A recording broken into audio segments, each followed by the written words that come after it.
On today's news flash, Joe Biden responds to inappropriate allegations of touching a woman in a sexual way, leading to a PR crisis and giving rise to questions if his nascent presidential campaign is dead before it even begins. Also, in leaked recordings, presidential candidate Cory Booker said that he and the president of the controversial Jewish lobbying organization AIPAC texted back and forth like teenagers. We'll take a look at the new revelations. We'll also discuss how we can possibly pay for Medicare for All. We're going to put the question to rest, folks, on today's show once and for all. Trump is making his own crisis worse. Trump threatens to close the U.S.-Mexico border. And Jeanine Pirro is back. We'll discuss what she had to say. And, yeah, that's today's news flash. Thank you so much for listening. My name is Spencer Walsh. But, of course, we start at the top with 2020, where former Vice President and unofficial, pretty much at this point, Democratic presidential candidate Joe Biden issued a statement Sunday responding to allegations by former Nevada State Assemblywoman Lucy Flores that he inappropriately touched and kissed her when she ran, or while she ran for lieutenant governor in 2014. And the question is, I mean, are there possibly more? Again, this story is pretty much what she did. This is the incident, but it was described in The Cut. So pretty much what happened was that she met up with Joe Biden, and she was very inappropriately touched during a photo shoot with Joe Biden, and she was like grabbed in inappropriate places. And yeah, I mean, again, it says a lot about Joe Biden. First of all, he definitely kind of adds that persona of not so much the relatable uncle, but the creepy uncle who gets a little too handsy. But again, the question is, are there more serious stories out there? Are there other stories like this, which we've already seen some emerge, and I doubtless think there are? And also, do we really want this person representing the Democratic Party in the 2020 election against Donald Trump? Like, are we going to counter someone who's accused of sexual assault, who's accused, who says he likes to grab women by their genitals? Like, are we the Democratic Party, who spent 4 years at the time of the election, calling Trump awful with everything he's got, calling him a rapist, whatever. This is who we're going to put up, Joe Biden. Like, that's the question I think that Democrats, especially the voters, should be asking themselves tonight. And the answer, I think, should solidly be no. Because based on what we know about this guy, not only, as we discussed in the last show, does he have an absolutely awful record, but he really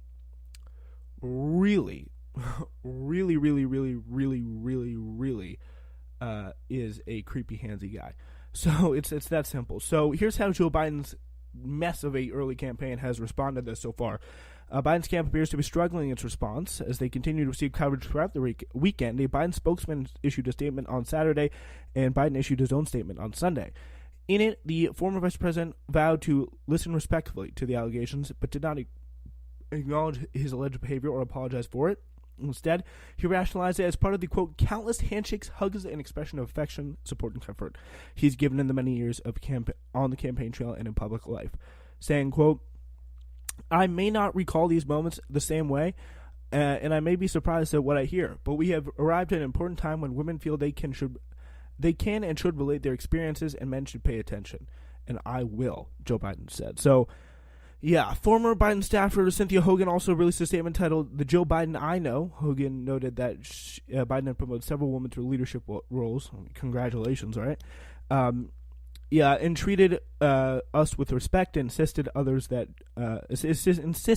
do the same. Which is like, yeah, obviously, should be for all your employees. But yeah, the question is, like, how credible, again, is this statement? We saw in the Amy Klobuchar situation, everyone was like, oh yeah, she's the nicest person ever, but she wouldn't even deny it. It's like, it's a similar situation. Like, I think it's going to be very interesting to see what other stories about this come out, because something tells me, based on what I've been hearing, what I've been reading, what I've been listening to, there will be other stories to this respect. So yeah, we'll discuss that. So while this may be true, it doesn't negate the incident that Flores describes, saying, quote, As I was taking deep breaths and preparing myself to make the case for the crowd, I felt two hands on my shoulder. This is when she was campaigning for lieutenant governor. She said, it was back in 2014, she said, "Why is the vice president of the United States touching me?" That's what she thought.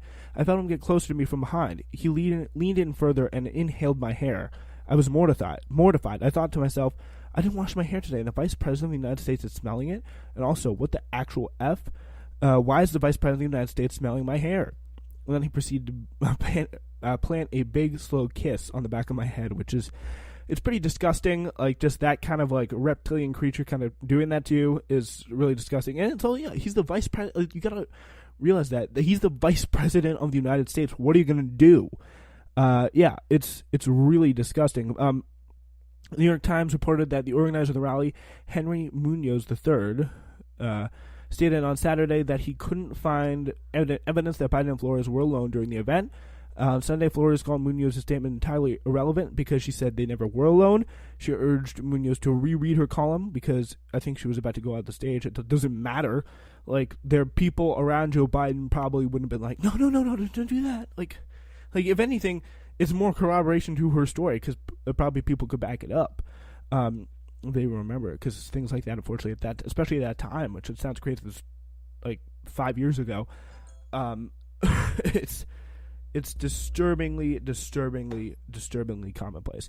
So yeah, Flores also responded to Biden's new statement, telling CNN's Jake Tapper the alleged incident was shocking, and you don't expect that kind of intimate behavior. I felt powerless. Frankly, what do you say? Who do you tell? She know the encounter wasn't the first time, and it wasn't the only incident where Biden was acting inappropriately with women. I think it's a little bit of a disconnect. While Flores believes that Biden's alleged behavior disqualifies him as a presidential candidate, it's up to everybody to make their decisions, she said. She also said to Biden, you should probably keep your hands to yourself. It's just rules to live by right there. Some other Democratic candidates weighed in over the weekend, saying unanimously that they believe Flores. Senator Warren on Saturday said the vice president should respond to the allegations, and Senator Amy Klobuchar said that there's no reason not to believe Flores. So yeah, it's pretty damning stuff for the Democrats who especially, like, a lot of their electorate wants a woman, wants someone with diverse beliefs and views, and if it's a man, they probably want to be a little bit more to the progressive side.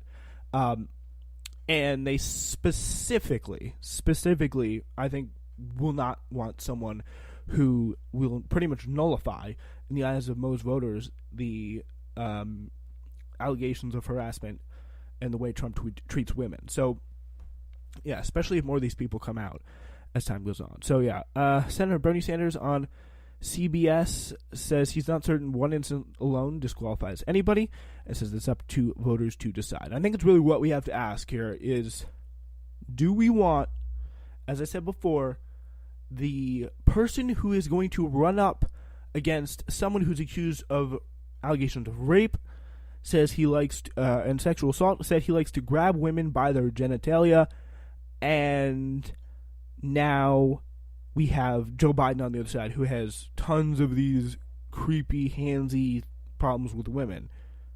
Or do we want a woman?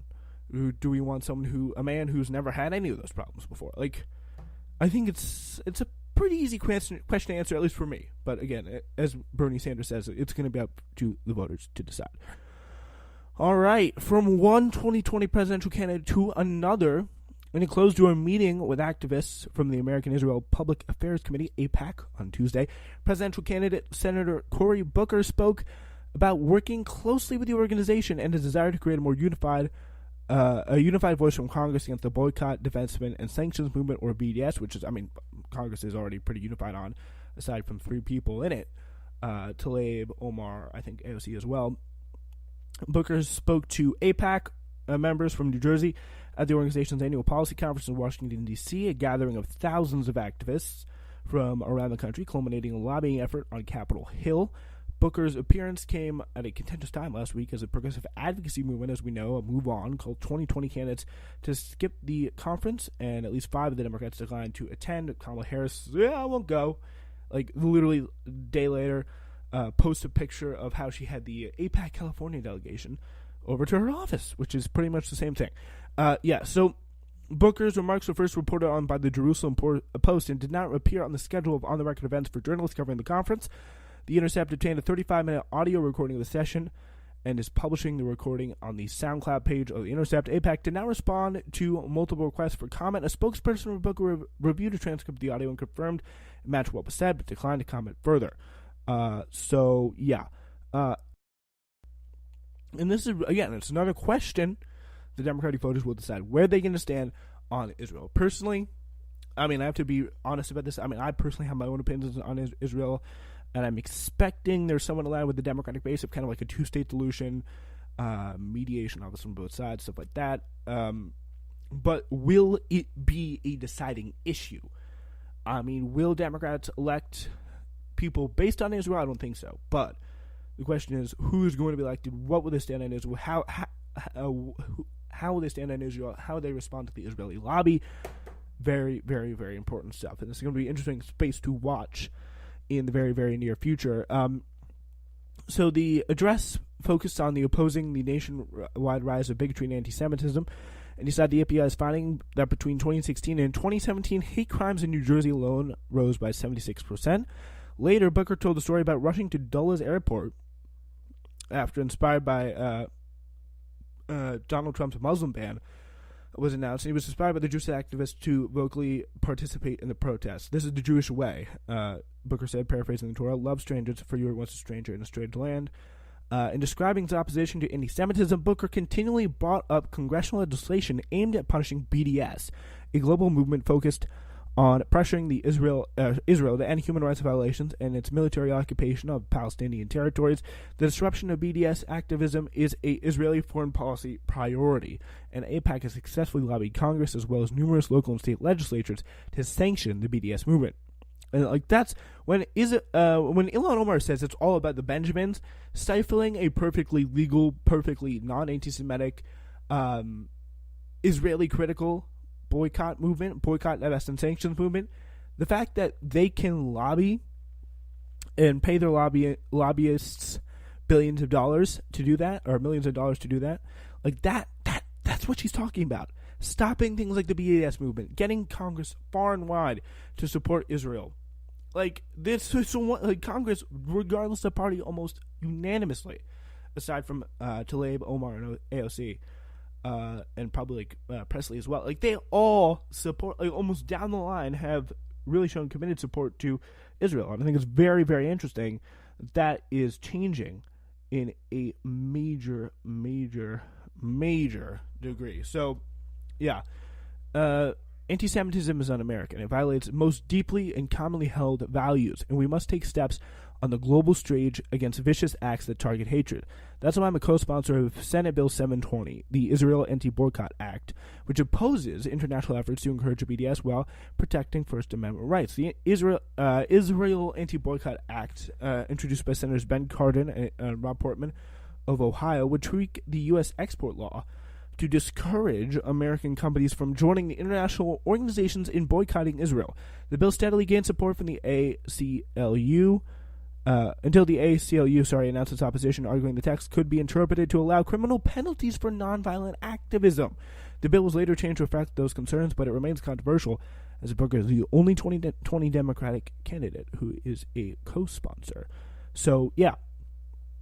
And that's going to be something interesting to watch. The fate of that BDS bill could set the stage for not just Israeli activism, not just anti-Israeli activism, just activism that the establishment as a whole feels uncomfortable with in some way, shape, or form. All right. Yeah, we're now, speaking of uncomfortable activism, we're turning our attention now to Medicare For All, and a great piece in Jacobin by Matt Bruenig. And it's very, very, very interesting. So, possibly the biggest criticism, one of the biggest criticisms there is out there about Medicare For All is the one question: how are you going to pay for it? And this article by Matt Bruenig purports to answer the question of how you're going to pay for it. So if you're a skeptic of Medicare For All, I suggest you listen up, because this article is going to be putting this to rest for good very quickly. So, yeah, so Kevin Drum wrote a piece. This is how the article